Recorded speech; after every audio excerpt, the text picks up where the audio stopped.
Hello everyone and welcome to Boarding Pass Adventures. Today is not going to be our usual video where we go out into the world, but today, what are we going to be doing today? We're going to be telling you guys tips on what not to do and what to do for your Hawaii trip. So, come join us. Let's go, guys.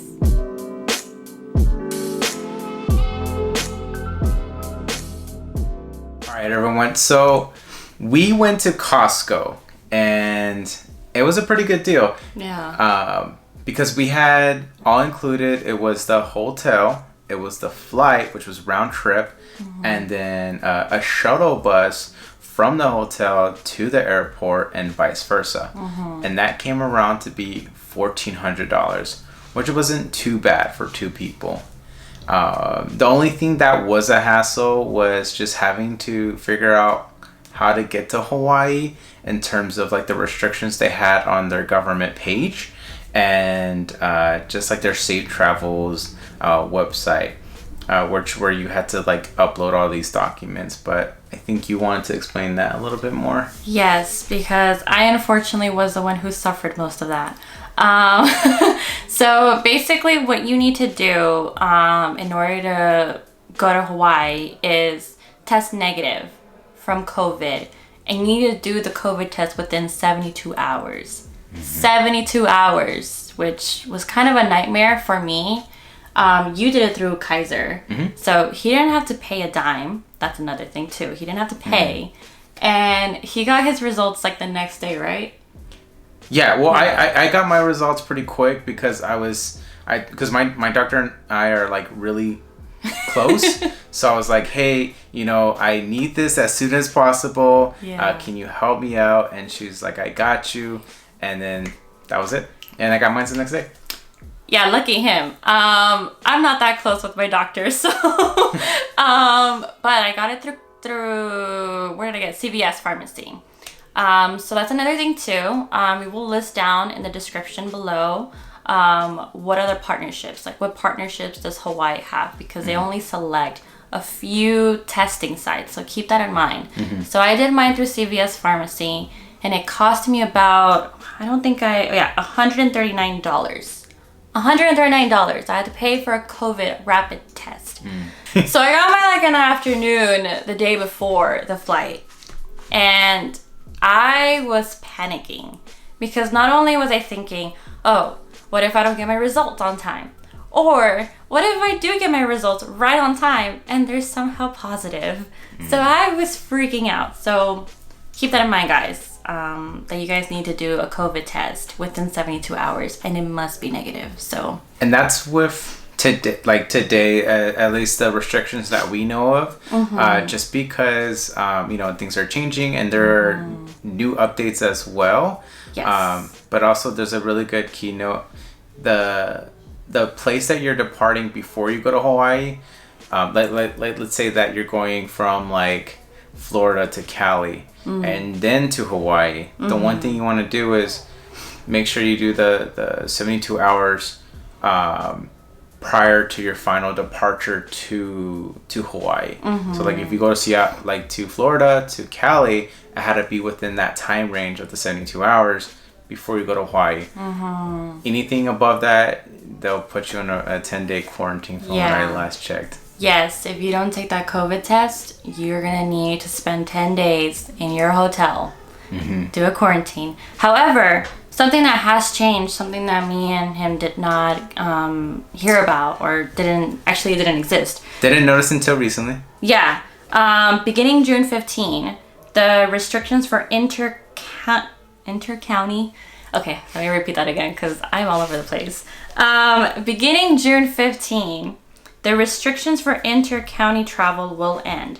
This means there will be no pre-travel testing or other requirements needed for travel between the Hawaiian Islands. That's only between the islands. So let's say you want to go to Maui after Oahu. You no longer need to do a COVID test. However, when we went, even if we wanted to check out a different island, we'd still needed to prove a negative COVID test within 72 hours. So things are changing, guys. Definitely keep a lookout on the Safe Hawaii or the government page, because things are changing, guys. So keep a lookout. Things are opening up, which is a good sign. Yeah. But then you still want to be careful. Yes, yes. Okay, so we stayed at the Aston Waikiki Beach Resort Hotel, and it was a pretty nice hotel. I think what really made it was probably the employees there. They were very nice. They answered our questions very attentively. And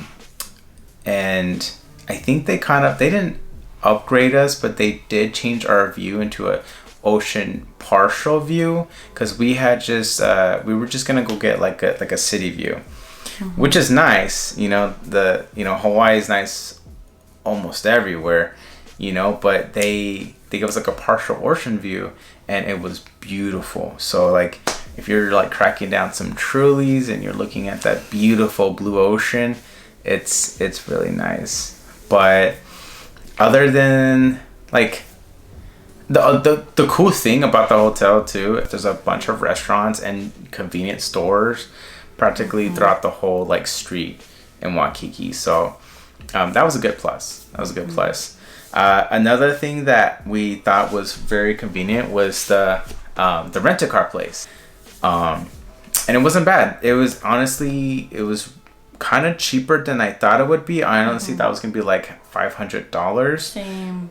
But it was a pretty good price, because we had gotten it for I think around like 4 nights, right? Yeah, 4 nights. 4 nights, and it came around the cost of $377.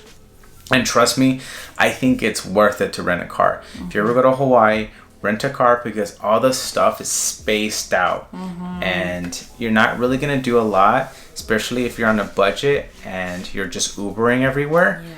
Because like things are around like at least up to an hour just to get from one end to another. And after all the pricing, we just thought it was going to be very convenient if we just rented a car. Yeah. So honestly, I don't regret that, spending that money for that, because I think we would have spent more Uber. I would say like the big cons out there when renting a car is the traffic, the gas. Unfortunately, you're still having to pay for gas, and we had a Jeep, so it was a lot of money. And then I think the last thing was probably parking. Parking was a major hassle at times. If you're trying to get somewhere very early, you might want to wake up very early to drive there, because you might bump into traffic. You're gonna have to pay for parking as well.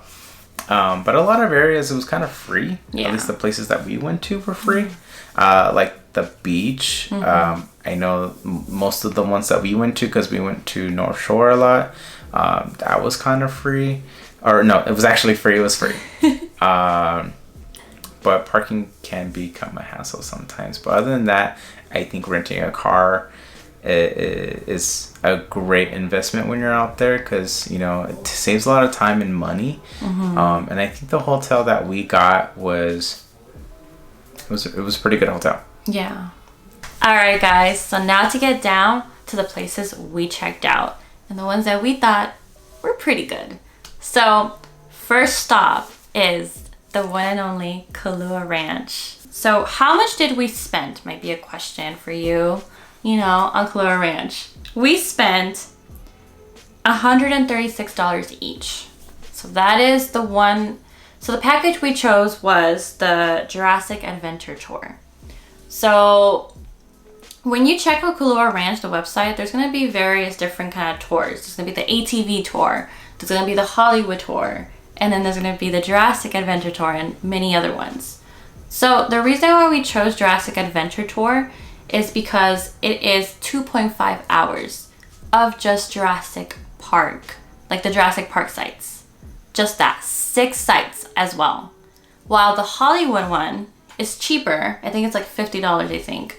It is cheaper, but they only show you 2 sites of Jurassic Park where they film, like filming locations.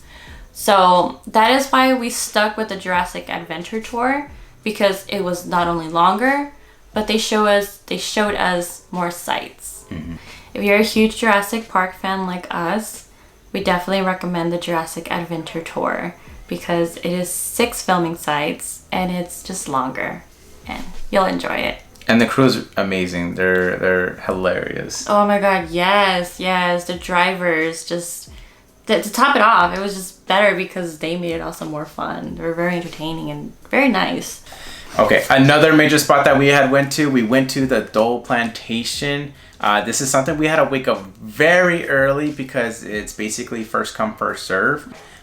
We got our tickets, and honestly, I'm so glad we woke up early that day because later on there was a huge line waiting for tickets, and I was like, wow, this is too much. I'm so glad I woke up early, but we got our tickets to go to the world's biggest maze.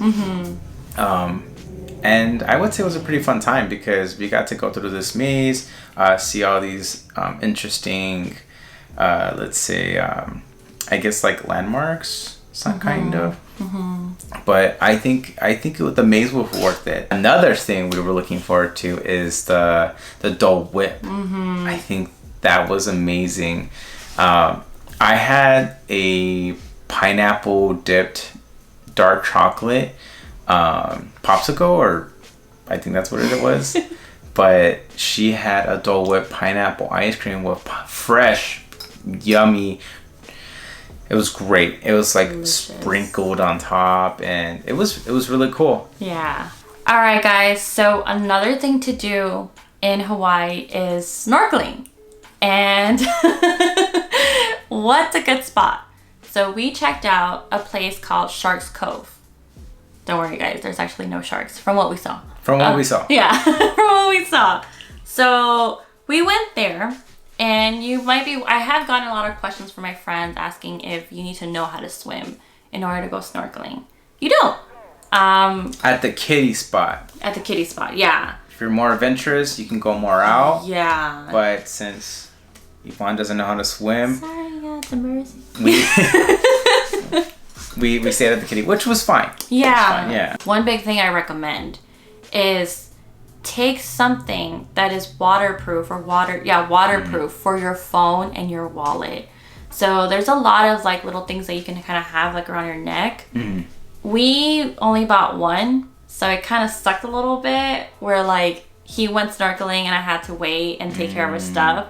And then like I went snorkeling and he had to wait, so we couldn't do it together, the snorkeling piece. So definitely get something that's waterproof. If you have a GoPro, take it with you. It's worth it. Yeah, it's worth it because we got a lot of footage of just fishies. And it was cute. It was amazing because it was just like, I don't know, you were just one with the ocean. You know, you were swimming with the fishes. All the fish would like look at you and be like, who are you? What are you doing in my home? You know, like, but another thing too is just that everything is kind of free. You know, if you exclude, the snorkeling gear, which was like $30 for adults, or at least where we bought it.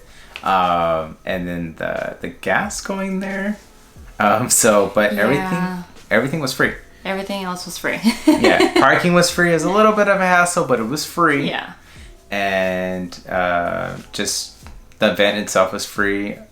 And I think it's worth it. It's 100% worth it. So if you're going to Hawaii, make snorkeling, put it in your itinerary. Just put it in there. Okay, so another enjoyable thing that I feel like it was one of the best things to do in Hawaii was a luau. Because I was looking for it this whole time because I wanted to see a fire dance. And I actually got to see a fire dance, which was amazing. But the one we went to was with Moana Luau at the Sea Life Park. At the Sea Life Parks. And it was $130. But we sat, I guess, like at the classic seating, which was probably, I think, the cheapest. Yeah. Which I think was fine, honestly.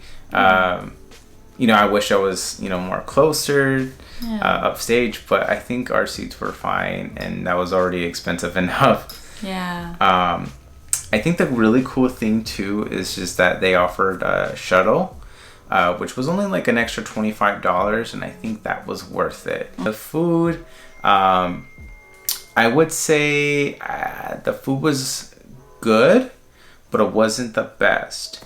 I think the pork was really good. It was like very juicy, but there wasn't really much other than that I enjoyed, other than maybe just like the rice. What would you say that you enjoyed? About the Luau? I think just the environment, I enjoyed it the most. The food, like, you know, you said, it was good, but it wasn't the best that I had. Especially compared to everything else we had in Hawaii. Yeah. So keep that in mind compared to everything else. But the drinks were also not my favorite. And then to get to the bar, like the bar line was kind of long and you kind of had to wait a while. But the environment, I really liked it. It was very nice. We had a beautiful view. I'm not sure if you guys have ever seen 50 First Dates, but that's basically where the main character works at, the Sea Life Park. It's a good example. Exactly. But yeah, like we have a beautiful view and then you have a show. And honestly, the people talking, like the hosts or, you know, people talking, they were very funny. They made us laugh a couple times, so... It was very entertaining, the whole thing. All right, so one of the last things that we did on our final day in Oahu, Hawaii, is that we went to the Royal Hawaiian Center. Now, honestly, I think this hotel is beautiful. Oh, yeah. And I'm sure it's really expensive, but I would definitely want to stay at this hotel because it was pretty poppin'. It was poppin'. It's very pink, but also very vintage. Very. It was a really cool hotel. Yeah. And they have like really good restaurants. I guess supposedly the restaurant in there is the, I guess, the world or the first or founder of the Mai Tai. It was pretty good. It was around like what, $20? $20. Yes, $20. Fresh pineapple juice. Rum was good. I honestly think that was probably like one of the best Mai Tais I had out there.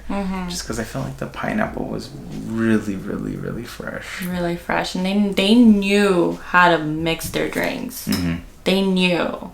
Because you had a margarita too. I had a margarita and it was delicious. So they know how to do their drinks. So if you're trying to get a little buzz on with a really nice view, this is the spot you should check out for sure. Oh yeah, it was a beautiful view. It would be really cool to kind of compare. I wish we did it like maybe earlier in the day. But the night view was gorgeous. It was just like you saw this whole island, and well, not the whole island, but just like the coast of it, and you see it kind of gave me kind of like Florida vibes, where like you see all the night of the hotels and everything on the coast, and then you just see this beautiful ocean, and it was a sight to see. I think that was a perfect way to end the night because just had some Mai Tais, just see the beautiful coast, and and the food was, I think it was great. It was great. We had burgers. Massive burgers. With massive fries. Like steak cut fries. That's what they were. I think one thing is like it was kind of hard to locate. It was like a hassle trying to find the restaurant and everything. Eventually we found it. Yeah, there were a couple times where we're like, wait, here, no. Just ask. We kind of were a little stubborn at first. We're like, no, we want to find it ourselves. Until we gave up and we're like, well, let's just ask someone who works here. One thing maybe you guys can do to find it is just walk by the sand. Walk by the sand area. Just go, through the sand and just look for a rural Hawaiian. That's another thing you guys can do to find it. Because it's literally like right by the sand. Right on the beach, yeah. Right on the beach, the seating area. All right, everyone. So that concludes our video for today. We hope you enjoyed it, and definitely I think you're gonna have a lot of time and fun out there. Honestly, we don't regret it at all, and we don't regret it at all. We have so many memories now, so hopefully you guys can create some wonderful memories. And if you guys end up going, please let us know, and let us know if you checked out any of the spots we've recommended. So. And then be safe, and hopefully you have a good time. But until then, have a good one. Bye, guys.